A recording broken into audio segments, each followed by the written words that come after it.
Hey, we're in. Bloody Okay. hell. Oh my god, it's working.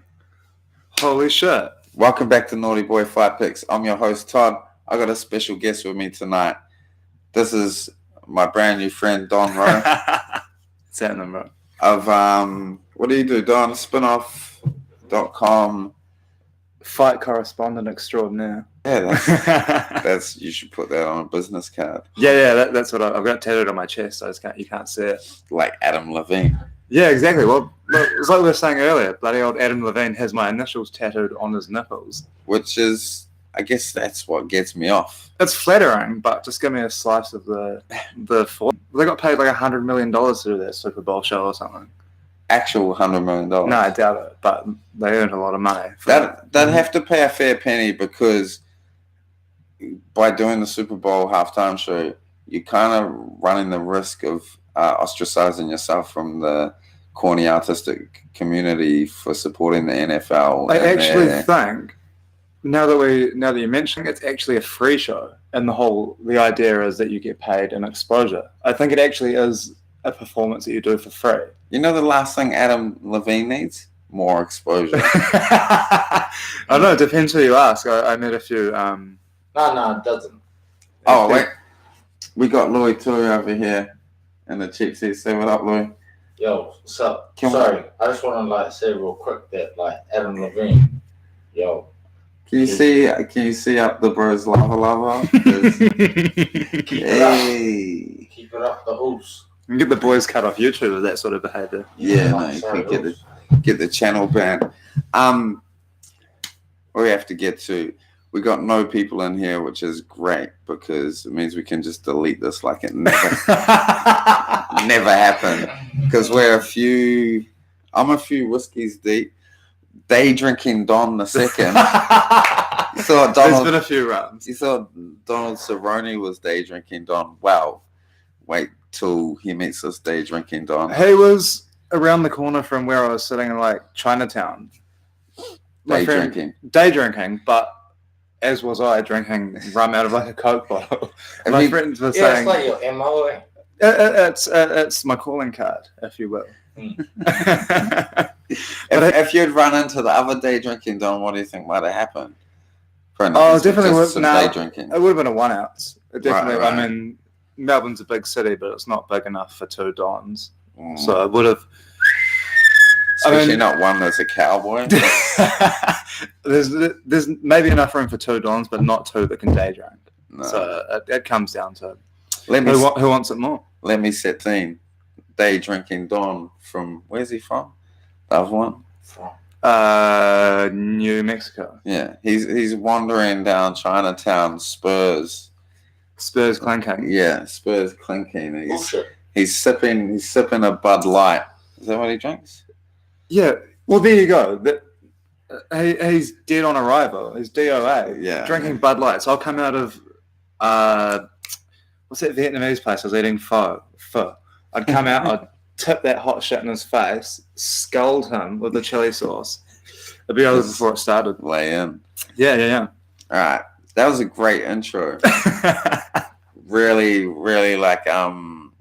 focusing in on the schedule I've written here for us that I don't even have open. All right, let's go. So first things first, we went out to the the Waco K1 Victoria State Championships today. Big shout out to our friend. So Ring Gym had a couple people fighting. Big shout out to our friend Al, who TKO'd a girl in the second round. With body shots as well. Yeah, damn, nasty. She smoked her. Yeah, that was crazy. She was putting it on her she was pushing the pace early, and she was landing some decent body shots and a lot of straight punches. But I didn't see the TKO coming. But then I didn't even see what she hit her with. But she knocked her halfway across the ring into the corner. Girl sat down. It was over. She was done. She was done, and she actually quit in the first round too, right? Yeah. She did. She doubled over, and Al didn't go in on her, but she could have, and so it did. It went to another round, and then Al got the finish. And shout out to Al. She was real composed in there. Yeah, she was, and the girl that she was fighting was no slouch. Like that, for the I think like 80% of the first round, she was throwing all sorts of body kicks. She was doing like switching up, fighting from both stances, a few spinning kicks as well. She looked sharp as, but I think Elle just started landing to the body. Yeah, and I guess her punches were sharp, but they weren't. She wasn't getting a whole lot of length on them. But with the body shots, I guess they added up pretty quick, and that girl just had enough, Yeah. And she was a tough chick as well, because she took some hard body kicks. Yeah. Apparently she had a lot more experience than Elle as well, too. So she definitely fought like it. She was sharp. Yeah, That girl was sharp as. Testament to the ring gym and what they're doing there, which brings us to my sister-in-law, Lani, who went in and got her a fucking belt today. Last fight of the thing. Shout out Lani. She... And also up against a younger but more experienced opponent, and with hands as well. I mean, Yeah. you said that girl had a professional boxing record, right? yeah, apparently she's got like 8 boxing fights. She definitely fought like it. I think she probably had the edge in the boxing, but it was when Lani made it to the clinch and also her body kicks as well. Yeah, she put so many body kicks on her in the second round, and That girl she was tough. got that standing 8 in the second round. Yeah, too, yeah. which, man. She definitely had the height on her opponent. She was a lot rangier, but that girl had like real solid fundamentals, and she was pretty dangerous when they got into sort of boxing exchanges. But I think on the outside, Lani had her with the body kicks, and then when they got in close, the knees were too much. I think that girl was lucky that it wasn't a Thai boxing fight, Yeah, because in the clinch, Lani just had her dead on rights, basically. she would have got fucked up. So much love to my sister, my brother, who's in her corner, obviously her husband, and Coach Andy from Ring Gym, which brings us, people don't want to hear us wank on. They don't care about the regional kickboxing. Nah. They're here to hear about some UFC. So, which brings us to the first talking point. I've lost my run sheet, which is great. It was starting about Yeah, it's gone though. Kalen Potter, right? Yeah. That was where that was the segue. I was going to segue from Ring Gym into Callum Potter. So I got to the weigh-ins late today. You were there. Don's credentialed fucking media for the... Believe it or not, he's out here. Someone gave me a wristband. Yeah. Don was there for the whole thing, I believe. I watched the video when I got home. Man, Cal looked drawn out. And so did his opponent, Jalen. But also what I did see in like knowing Cal, it's been a long road for him to get here. And as fucking horrible as he looked from the weight cut, you saw him stand on the scale. They called the weight, and then he like closed his eyes, took in that moment. Yeah. And that he was absorbing it for sure. Yeah, fucking cool to see. He looked confident. I mean, like what I was saying earlier when we were talking about it, physically does not look very imposing. I don't think he looks like he's in spectacular shape. But in terms of the way he was carrying himself, it didn't look like he'd had a hell of a weight cut. I mean, there were some sort of murmurs that he might have had a hard go of it yesterday, sort of cutting that weight, but it didn't come across in his expression or in the way he carried himself. No. I just don't think he looked physically... I mean, he was no Yoel Romero, but like you're saying, his opponent is notoriously not the sharpest when it comes to the cardio. Yeah. And he looked quite drawn as well, so... Yeah. I'm pretty excited to see it. It's cool seeing dudes from Oceania in general sort of make that jump into the UFC.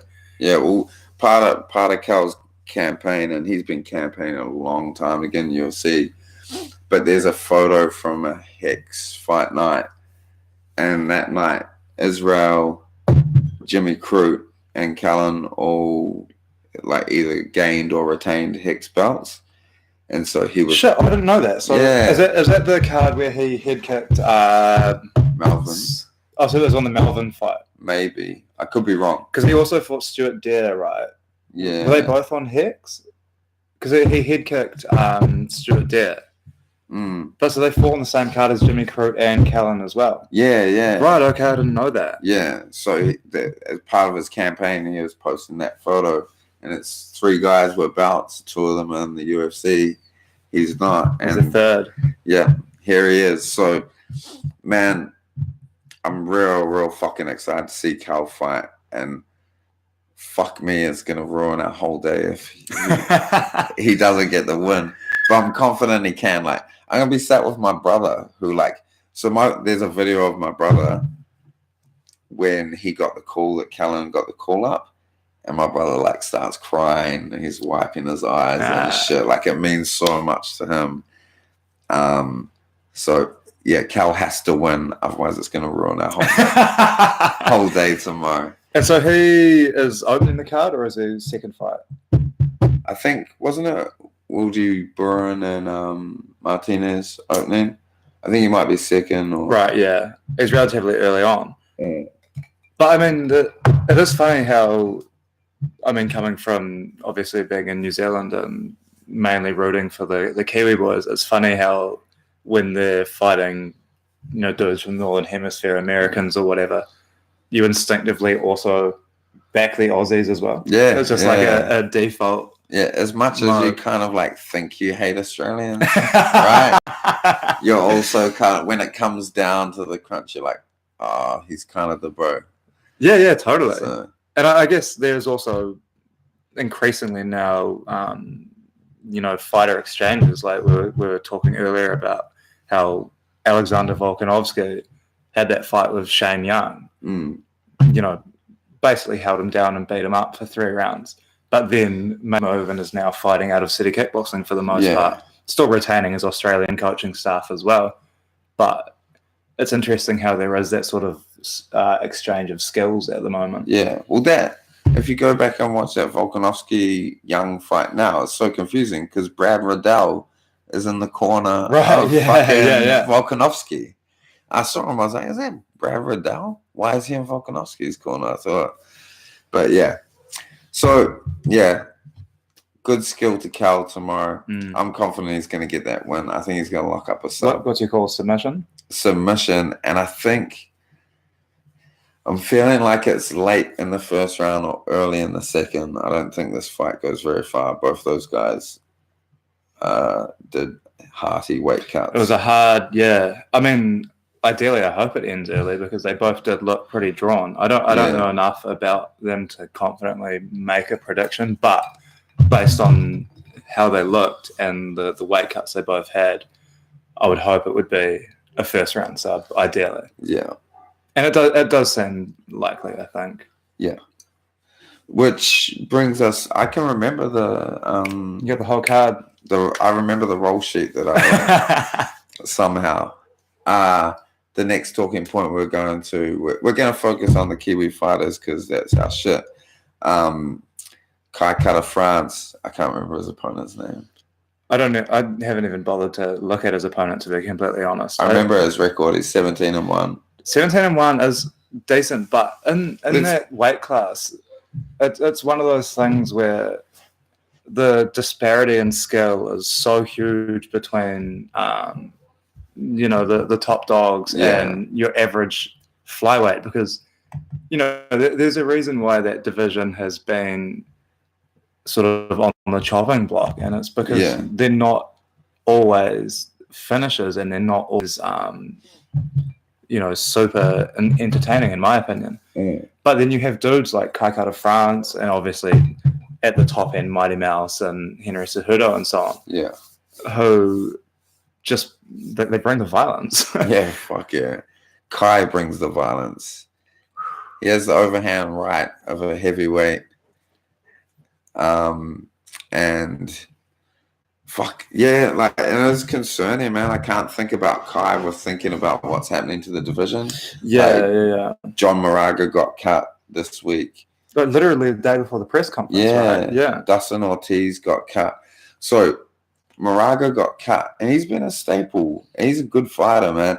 And a title challenger, right? Yeah. And they asked Dana at the press conference, I think yesterday, someone asked, they're like, oh, Henry said in the interview that John Moraga got cut, and Dana's like, I don't know. It's like, fuck off, You you should don't probably, know. and even if he And doesn't, if you don't, you that's probably bad. should. Yeah, you should probably be paying attention to who gets cut. So it's concerning. Kai can fight at 135, but I think 125 is really his division, eh? But I mean, it's nonsense to pretend that at the top level that division isn't exciting. I mean, you saw, starting with Mighty Mouse just pulling shit that shouldn't be actually possible according to the laws of physics. Like, fucking suplex to an armbar. You know, then you have Cejudo sending TJ Dillashaw to the Shadow Realm. Crazy. In about 30 seconds. Just honestly beating him like he owed him money. And there was another great 125 fight on that same card. Who was it? Oh, was it Ortiz Benavidez? There was another one. Yeah. And there was another flyweight fight on that card as well that was great. They're always good fights. They're never bad. And it's also the division where grappling is never stalling. Grappling is action. That's a really good point. That's something I hadn't considered. There is not a lot of lay and pray or wall and stall. Never. I think in general that's accurate to the sport as a whole. It seemed there was a phase a few years ago where you would see a lot more lay and pray and wall and stall. Yeah. But as you're saying, in the smallest divisions, it's all go. Never. Whether that's kickboxing or in the grappling exchanges. It's all scrambles in the grappling 125ers. We've gone a bit off track here. Kai looked fucking great on the scale. He looked incredible, and I think it's a testament to the work that all those dudes from City Kickboxing are doing with Sun Singh. They all are in ridiculous shape. Yeah. I mean, there's not I have more body fat personally than all three of those dudes put together, plus Dan Hooker. I don't know what they're doing. Yeah. But they are in incredible shape. Kai Kara looked massive and 125 at the same time somehow. And they all look good too. Like they don't look like they're cutting heaps of weight.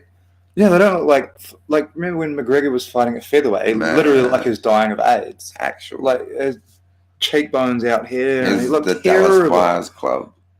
Well, it's like we were saying earlier. He looked like fucking Christian Bale off The Machinist, just like really ill. Yeah. But those City Kickboxing boys look impeccable. Fuck yeah. Which gives me heaps of confidence in them. Like, I think, Dan moving up from 145 to 155 and had a complete turnaround in his career. And Israel cuts fuck all. Well, he was today? 184? Yeah. Man. I think they're onto something. Well, I know they're onto something. Not much to say about Kai's fight, except that I think he's going to whoop that boy. I'm pretty confident in a knockout. I don't know, like I said earlier, I don't know a whole lot about his opponent, but there's just a momentum to that gym. And I know Dan lost to Edson Barboza, but even in that loss, it was a display of the mindset that those fighters have coming out of City Kickboxing at the moment. They're just, it looks like they're invincible. Like losing just isn't really an option to them. There were some spinning back kicks in the last fight card that we watched, and people were getting melted with shots that Dan Hooker ate 10 of. Yeah, right. It was like watching the fucking Terminator. Yeah, it's crazy. And I think thinking about think about the gym as a whole and the team as a whole and the year they had last year, and it was 9-0, and then Dan had that fight with Edson, and which was so hard to watch. But the way it's aged now in my memory, I'm like, man, yeah, Dan had that horrible loss, but he showed so much toughness. I'm like, man, these dudes tomorrow ain't beating up Kai, Shane, or Israel. It just ain't happening. Well, and as we were saying earlier, if you go back to that Volkanovski fight, Shane Young gets off the couch, 8 days notice, fights a guy who just melted Chad Mendes, just absolutely schooled him. Yeah. This is Chad Mendes who was throwing heat at McGregor until he gassed out. Yeah. Also a short notice fight. Jose, did he have 2 fights with Jose? 2 fights. One, he took him 5 rounds. One, he got kneed in the head and quite badly knocked out, but against the cage. Yeah. It certainly wasn't a fluke shot, but it wasn't like he got caught out in the open and spanged. He just got hit with a knee off a clinch. Yeah. Volkanovski retired him. Exactly. Yeah. And they are now teammates, but he barely hurt Shane. Yeah, he ragdolled him and he controlled him the entire fight. But this is on 8 days' notice, UFC debut. Came out of it looking pretty fresh. And then you see what Volkanovski has done since. It's I think it is a testament to what's going on in that gym. Yeah. So with that, let's talk about Shane Young. Man, more and more each day, I'm getting this feeling about Shane Young that he's on some other shit. I won't get too excited, but I'm getting pretty fucking excited about this guy. He is tough as fuck. He's skilled. He's got a lot of heart. And then just what he is bringing. Hey. What he's bringing to fight week and his personality and culturally what he's doing is real incredible, I think. Well, yeah, he's a fascinating guy. I mean, he had that fight with Volkanovski, hard fight, came back, fought Rolando fought Rolando D, took him into deep waters and drowned him. Yeah. Like, that was one of the best examples. If you were to explain to somebody who didn't watch any sort of martial arts what a pressure fighter was, that is the fight you would show them. They just put the pace on him until he couldn't take it anymore. He hit him with that main step and elbow, but it was less a matter of him connecting clean and knocking him out as just breaking his will. He just didn't want any more after that. He was done. But then, after that fight, he takes the time off and says he needs, a couple months to deal with some mental health issues he was going through. And I think that's something that most of us can sympathize with. I mean, everybody's had their brush with depression and so on. But the way in which he sort of front-footed it and was so open about it and sort of, I don't know if you ever really overcome depression, but the way in which he learned to manage it by moving home back to the coast, sort of reconnecting with his Māori heritage, and has carried that forward, 6 months now maybe? Yeah. But so authentically, it's not like he's paying lip service to it. No. He's sort of living those values, and, you saw today at the weigh-ins, he gives a korero to the crowd. Yeah. Then busts a haka on the man. Pukana up in his grill, gives him the fucking warrior feet as well. I mean, he's living and breathing that shit. Yeah. So, what I was just thinking about is like, so you know how Austin Arnett, because there's one thing to face off with someone and a bit of back and forth, but someone's like doing haka or something and you disrespect it. Do you remember Willie Mason? Yeah. and David Kidwell? Yeah, bro. It's like, that's what happens if you disrespect the haka, bro. You go to sleep. You get the shadow round, yeah. Yeah. So I think for people who have followed like what's been happening with him in recent times and stuff, you get the feeling this is a guy who's very ready to come back tomorrow. Very, he's primed. It just seems like, and you saw in the media day where he was sitting there in a bathrobe, and when he walked out to the scales this morning, the man's dancing and he's cranking. There's no sign of fatigue in him. I just think, and it's a conversation we were having earlier today, but that warrior mentality almost seems like a meme at this point. But I think it is something that has to be factored in. If it comes down to it, and the shit hits the fan, he is one of those guys who just isn't willing to tap out. No. the man will push through. And obviously that's based on a confidence in his abilities. You know, he's a badass kickboxer. Yeah. He's got a steel chin. His chin is so huge, man. I mean, he's a hard motherfucker. He took shots. So everyone get to nuts and bolts and details of this fight tomorrow. Volkanovski and Rolando D, both heavier punches than Austin Arnett, hit him with their best, and he just kept coming. So yeah, I think Austin Arnett's in deep shit. I think he's in trouble, and you know, it's like you were saying, the dude's a pressure fighter, but just an inferior one to Shane Young. Yeah, he is a pressure fighter, but his chin's in the air. He doesn't hit as hard as anyone that Shane Young has already gone through. Yeah, I just don't see a way in which, you know, they're both going to come forward. Neither of them are going to back off. They're not counter fighters.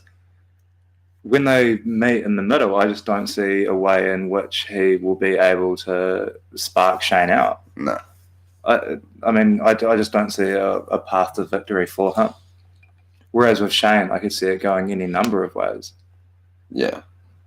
He just seems, I don't know, it feels like the momentum's on his side as well. Yeah, there's so many weird intangibles in fighting. Yeah. But you get a feeling about Shane right now, like this very moment. It's like, especially if you go and watch his first fight, go watch his second, look at the difference. It's like, yeah, this time's going to be better than the last. He's also overcome a lot of stuff in his personal life, and you know, like we keep saying, the way in which he's front-footed there, and also, I mean, if anyone who follows him on social media will know, like, he's living this shit day in, day out. Yeah. It's not just lip service, you know. He really is embodying the principles that he sort of went home to learn. Yeah. And I think it's almost like a religious faith, like that sort of faith in the value of your culture just gives you another, I don't know, 10% to your game. It feels like. Yeah. Yeah. So just to wrap up, Shane Young, I think he did it last time, but this time even more so, is probably my favorite New Zealand sportsman, just for everything he represents and the way he does it. So looking forward to his win tomorrow. I'm thinking it's a KO, maybe in the second leg or somewhere around that point. Yeah, I don't know enough about Arnett's durability to confidently say, but I don't see him making it out of the fight. I would say, you know, it's probably a mid-third round. Yeah. Yeah. Arnett likes to kind of fucking leap into the pocket without throwing or defending. He just kind of like goes from here. There is an amazing clip of Shane fighting in China, and the only Kiwis there are Israel and Eugene Behrman, the head coach at City Kickboxing. And he's fighting a Chinese dude, and the guy rushes into the pocket. Shane hits him with a counter overhand right, sleeps him, and the whole crowd goes silent. Fuck. And all you can hear is Israel go, oh, like almost, not frightened, but definitely like, oh, fuck. Dark. And then you just hear Eugene in the background go, yes, yeah. That's all you can hear. And Shane sort of stands over this guy and like doesn't know whether to celebrate, and he kind of goes like, oh shit, because that guy looks like he's dead. Fuck. So if you jump into the pocket on Shane Young, you might be in trouble. Yeah. Man, if the atmosphere when someone finishes someone isn't celebratory, it gets so weird. Like today when Al TK'd that girl, everyone just goes like, and I was like wanting to cheer. I was like, but I can't. People are dark. Particularly at an amateur level, though. It's one thing seeing someone get KO'd in the UFC and you know they're going home with $100,000 or whatever. Yeah, if you're a pro, like, and you get KO'd, I don't feel bad for you. But you see a girl get KO'd for no money, it's kind of like, ooh. Yeah. What we have next? Done Kai, done Shane. I wanted to go maybe Rob and Calvin and then Israel. The real main event. Yeah, it is. It certainly feels that way for me.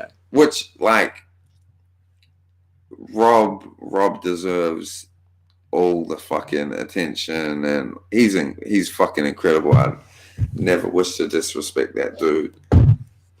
But Israel is a phenomenon. And so let's talk Robin Calvin and Calvin's many skin infections. That's what I would really value is if we could.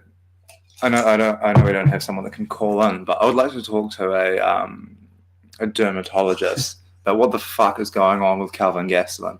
He's got ringworm. He's got what looks like staph on his neck, and he's got a peeled sunburn, which is covering like most of his shoulder blade.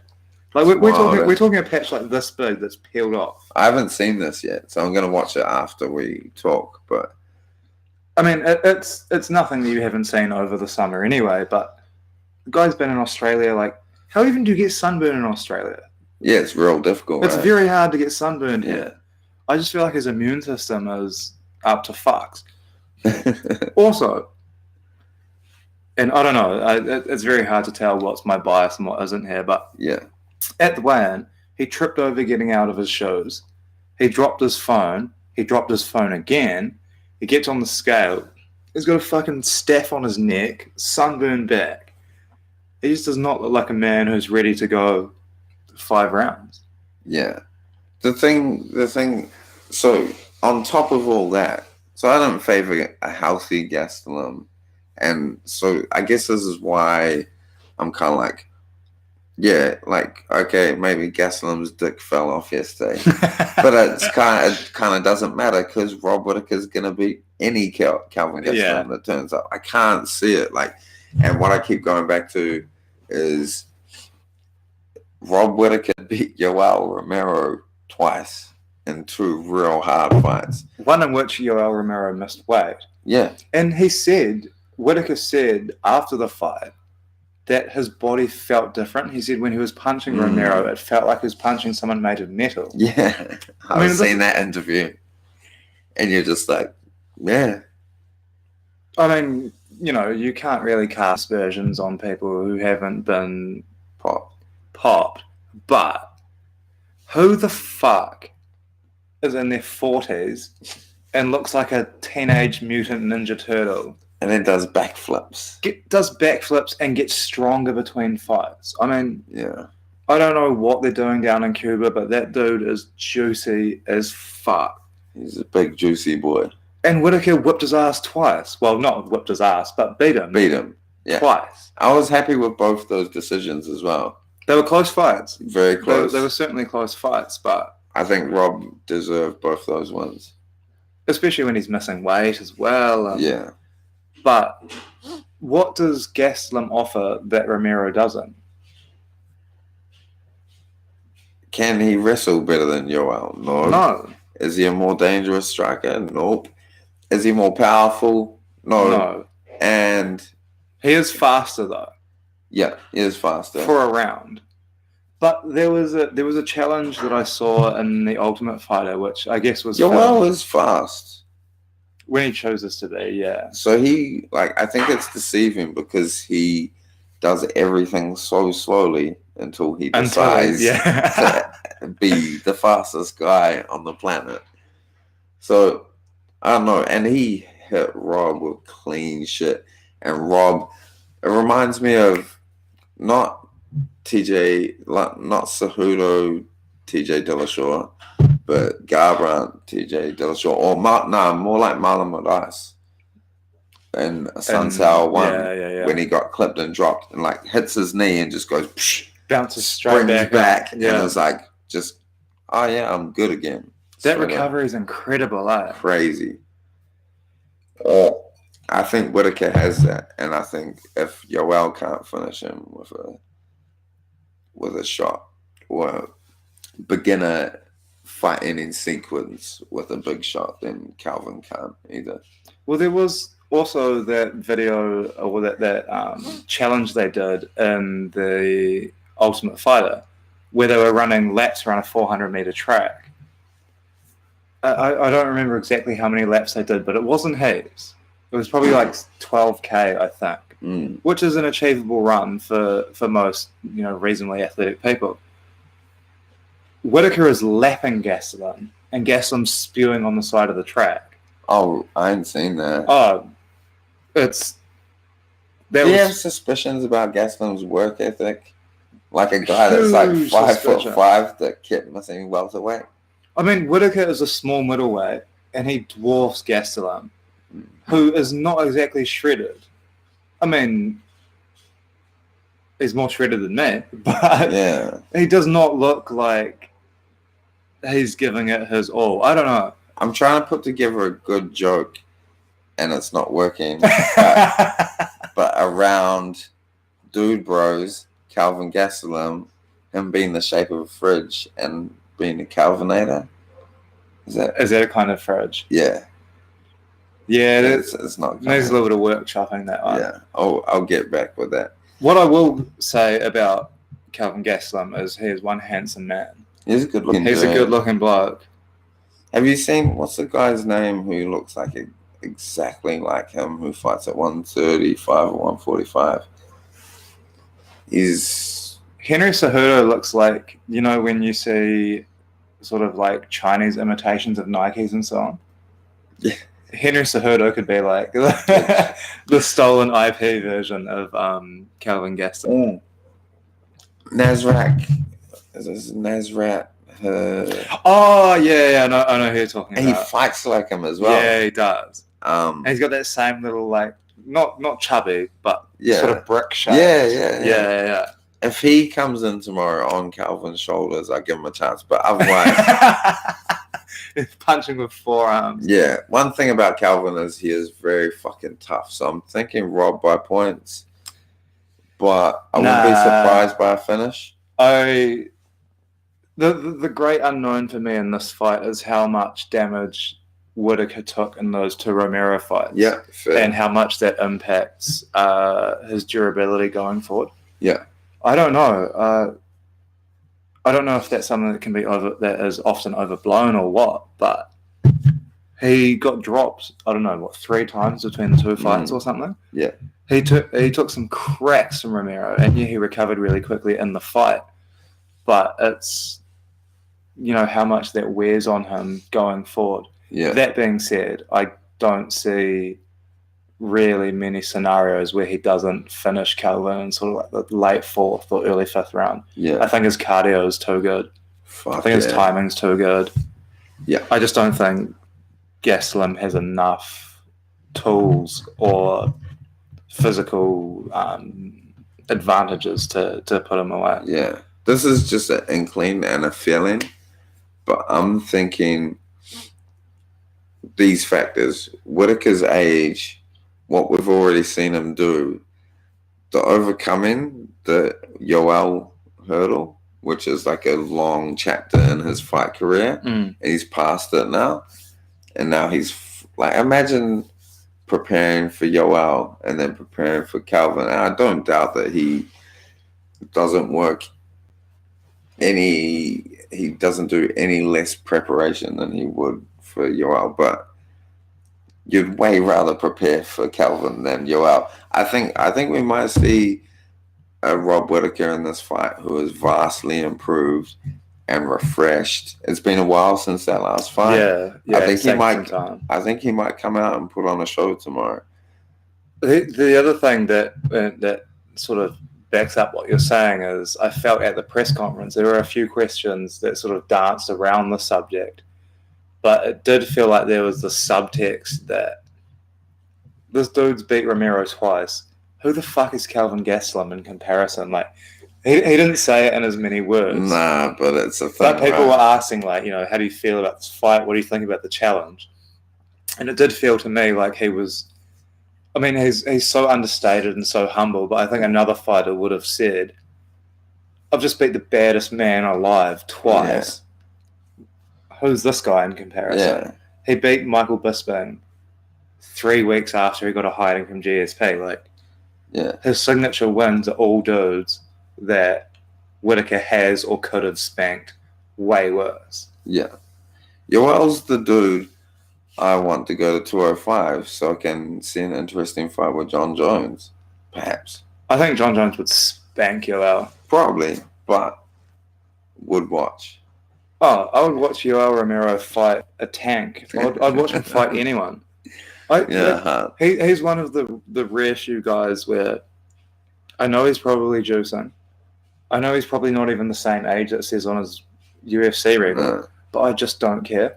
No. It's just so incredible to watch a man who looks like a human Ninja Turtle throw flying knees and shit. Yeah. Can you imagine being Chris Weidman's dad and seeing Yoel Romero just knock him out twice before he hit the ground? Like, he fights like a cartoon character. He looks like a superhero. Yeah. So good. And if you knock out Luke Rockhold, then kiss him, you're my man. If you knock out Luke Rockhold, you have my heart already. Yeah. But if you then give him a kick, all that's left is to cuckold him. The only thing that is left to do is to sleep with his wife in front of him. And Yoel could probably do that as well. He's a big, sexy boy. So we're unanimously picking Rob in the main event. With ease, in my opinion. Which probably means we're going to get shocked to fuck, and Calvin Gastelum would be the new champ. Well, it's like there's several of these are conversations we've had earlier today, but it's such a dumb fucking sport that we're watching. That everything that's not supposed to happen probably will. I mean, the last time all the Aussies fought on the same card, they all got pants in the most embarrassing fashion. Tyson Pedro was kicking that dude's ass, gets subbed out. Yeah. Tai Tuivasa gets embarrassed, and Mark Hunt lost maybe one of the worst fights I've ever seen in my entire life. Yeah. Hopefully they reverse the trend, but it is such a dumb sport that who bloody knows. It's ridiculous. Which makes me scared about the real main event. Shall we? You segued it. Shall we go? We're segueing in. This fight has me terrified. For no good reason. Today was weird though, and it made it even scarier. It was so strange because watching it live, I thought personally that Anderson was hamming it up, and based on conversations that I've had with Israel's coach Eugene, they know he's a savvy competitor. They know he's a crafty veteran, and if there's one advantage that you can point to that Silva has in this fight, it's his mental warfare. Like Izzy talks a lot of shit, and he's very charismatic. And he probably got in Derek Brunson's head. He did. But Anderson Silva just has this gravitas about him. Yeah. And this sort of... I mean, he's a dad. He's got like 3 kids. He's got that dad presence, you know? Yeah, yeah. He sunned him, I felt like. And it makes me nervous. You're worried, eh? I am worried. But, I mean, by all logical analysis, Israel should spark him out in the first round. Easily. Yeah. But there is always... I mean, that's why Silva is the greatest of all time, because he has these intangible factors that you can't really measure on paper. Don't you feel like this fight gets made, like whenever it was announced, and you're like, as like, you know, you're a friend of Israel's, and I know him personally somewhat, and you're just like, at first you're like stoked, right? You're like, whoa, he's gonna fight Anderson Silva? Someone I know is going to actually fight Anderson Silva. And then this week it's come to it. And you're like, just all this apprehension. Because it's like, there's very few ways that this can look great for Israel. The only way that it looks good for him is if he blasts Anderson. Because everyone expects him to win. So if it's a like weird decision, or if it goes a couple rounds and there's a bit of back and forth, then everyone's going to be back on that. Oh, is he who everyone thinks he is? Like, it kind of needs to be a decisive win for him to carry on with the momentum.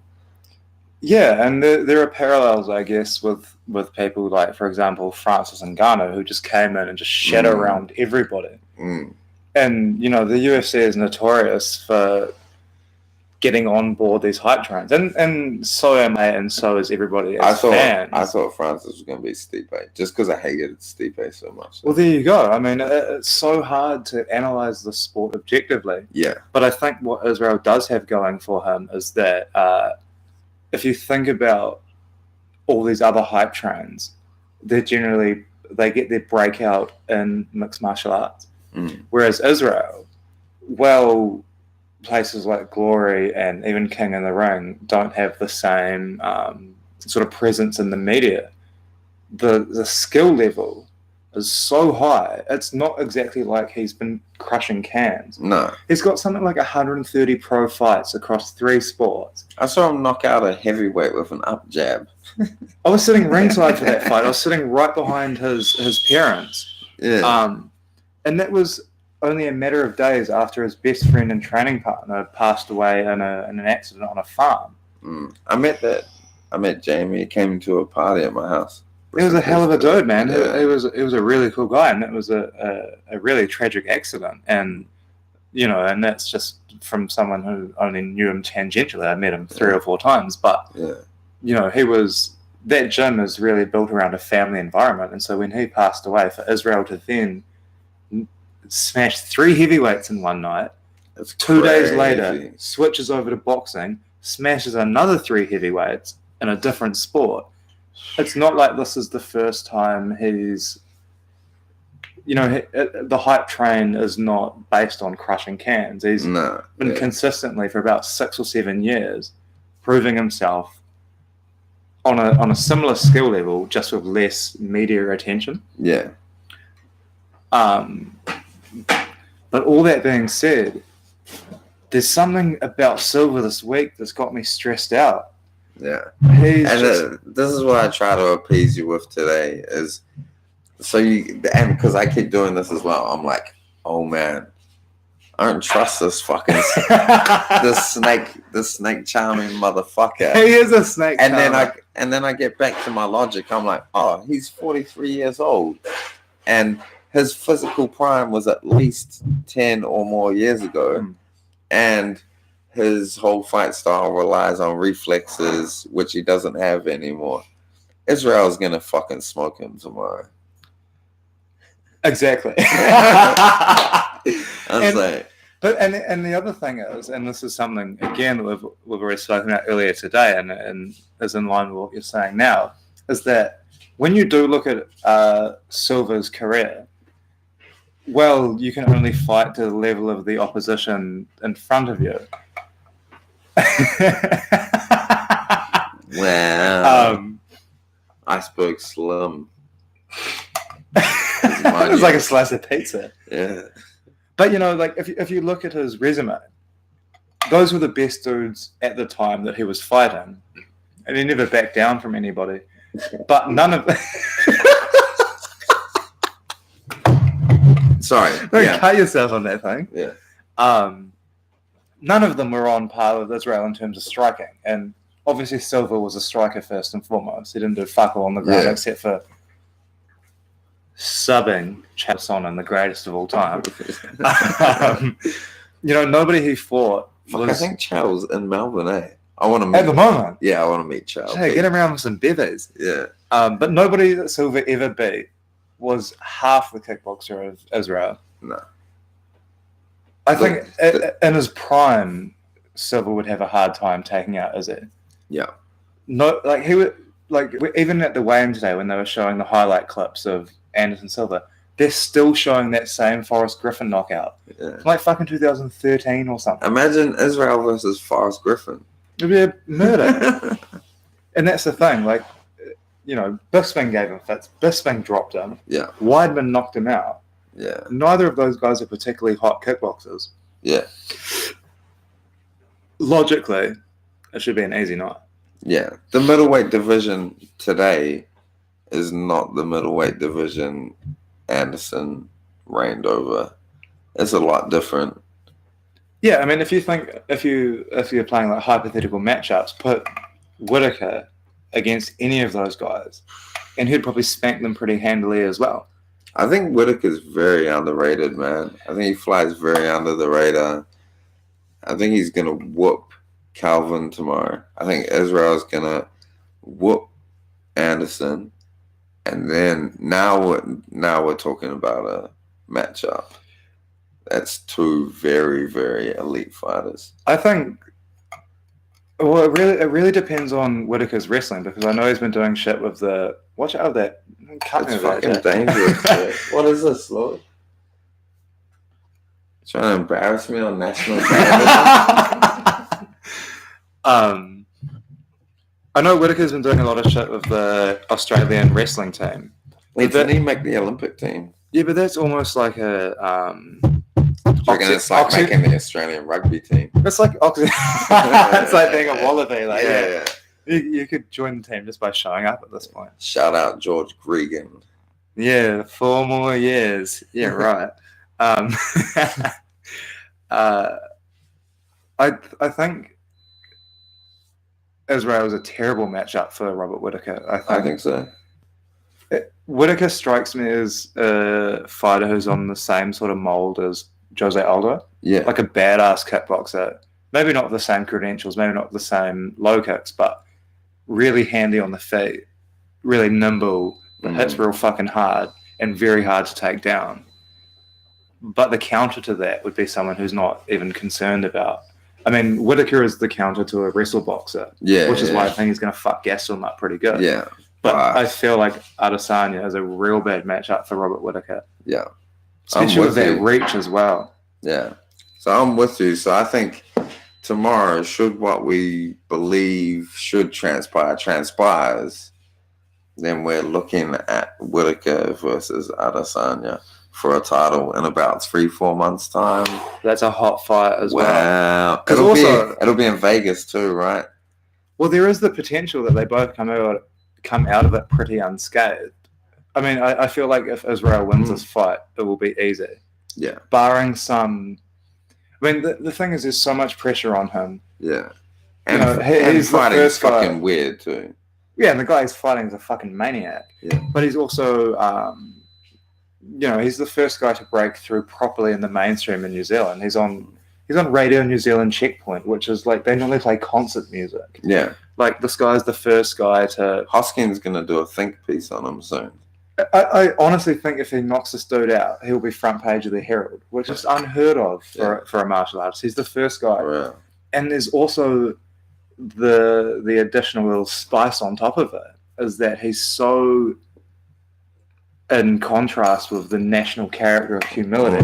You look at somebody, and this is something I wrote about last week, like you look at someone like Joseph Parker, who has had massive success on the world stage. Yeah. But he's in keeping with the sort of stereotype of like quite a nice, humble, sort of quasi-religious South Auckland boy. Israel is the ultimate tall poppy. Yeah. He's so brash and unapologetically sort of arrogant and vulgar. Yeah. It's so... It's in the same mold of like a Floyd Mayweather. It's jarring for New Zealanders. It's jarring for New Zealanders. Right? Exactly. When Dom and I podcast him about 3-4 years ago, we discussed this because I'd recently started working with some musicians in New Zealand who are immigrants from Africa, and we're discussing the culture difference, and they were like, "Yeah, we're really flamboyant and brash, and we like to say stuff, and it's really different culturally, and yeah, I fucking dig it." Oh, absolutely, me too. But you can definitely see, and I mean, I've experienced it personally in conversations I've had with people about Israel who don't like it. They don't dig it, but whether they like it or not, they're tuning in. Yeah, I mean, for sure. And when he's a champion, they're all gonna be like, "Nah, I've always liked it." Exactly. But he's the first guy, in my experience, aside from Conor McGregor, who's not a Kiwi, to make fights essential water cooler conversation. Like when I'm at work with people who don't have a real interest in mixed martial arts for the most part, they all know who he is. Yeah. And not all of them like him, but they know exactly what he's up to, and they know when he's fighting. And it's like any other sport at this point where knowing the results is important because you know you're going to be talking about it on Monday. And he's the first martial artist from New Zealand to do that, I think. It's crazy, right? But like, how much pressure does that put on him? Like, he knows that he is at the forefront of this sort of second wave. Because obviously you had the Mark Hunts and the Ray Sefos. Yeah. But this is the second wave of New Zealand martial arts. It's interesting, isn't it? And he's at the front of it. And he is also like, so when you think about Mark Hunt, it's like, because Mark Hunt, when you see him do a post-fight interview or whatever, you're so familiar with him. Like, you know Mark Hunt, and it's very culturally relevant. And then what Israel's doing, you're saying, like, you know how we're discussing some people like, I uncomfortable. It's quite brash and a little bit abrasive for some people. But that's what it requires to take it to the next level. And man, I think we're going to see it this year. I think he's going to be a UFC champion. Yeah, if I had to put money on it, actually, I don't have to, but I will anyway. I would say he'll be champion by the end of the year. I think he should, all things being equal, and if the sport isn't as dumb as I think it is, he should realistically spark Silva pretty easy, and then also Rob. I think he's a real bad matchup for Rob. Yeah, and you know what's going to happen? So let's go even further into the future. As soon as he beats Rob, you know what's going to happen? Tyron and John Jones. People are going to want him to fight either Tyron or JJ. John Jones is a scary fight Very. for Israel, in my opinion. Oh, fuck yeah. Before either of those, though, if he does beat Silva and then beats Whittaker, he's got Costa to deal with. You think Costa's going to beat Yoel? I don't know. I think Yoel's going to knock Costa out. You ready to knock him out? Yeah. How do you see it playing out? I think Costa's just a wild man. I think that plays into Yoel's style where he sits back and then just hits you with some shit that kills you forever. I also, actually, on second thought, think Israel could give Costa a pretty mean run, because when you're watching that, You're right. Hall was like jabbing the fuck out of him, but until he characteristically shat the bed and got smashed. Israel's jab versus Uriah's jab. Mm-hmm. He can throw it like how many different ways, and just fight behind it as well, like which Uriah Hall can't do. Uriah Hall's like, I'll throw a jab and then retreat and then throw another jab, whereas Israel can like fight off of his jab. I remember watching Whittaker versus... What are you laughing at? Bro, can you sit down for a minute? I need to piss so bad. Yeah, I guess so. What should we call it? I need to piss as well. Alright, should we call it? Let's do it. Alright, so we've done all our calls, eh? Point is, Kai out of France win. Yeah. Not confident in my prediction on the method. Kai out of France will win. Yeah. Shane Young KO. Shane Young's got the KO. Yeah. Whittaker also KO. Yeah. Adesanya KO. Yeah. Let's fucking go. Man, I'm gonna put another parlay on all of them for KO. I'll put like $2 on it. I'll pay like 200. Actually, all the Kiwis by KO was paying $20 on the TAB. Chuck 20 on that one. And for people that don't actually know, Robert Whittaker is non-Australian. He'll win his fight tomorrow and he'll do that thing where he says Aussie, Aussie, Aussie, but he's a Kiwi. Thank you for watching. We'll hopefully get a recap in. We might have Don here for that. We might also have Dom here for that, who's a literary fucking genius. And Matt may rejoin the podcast at some point. Thank you. God bless. Later.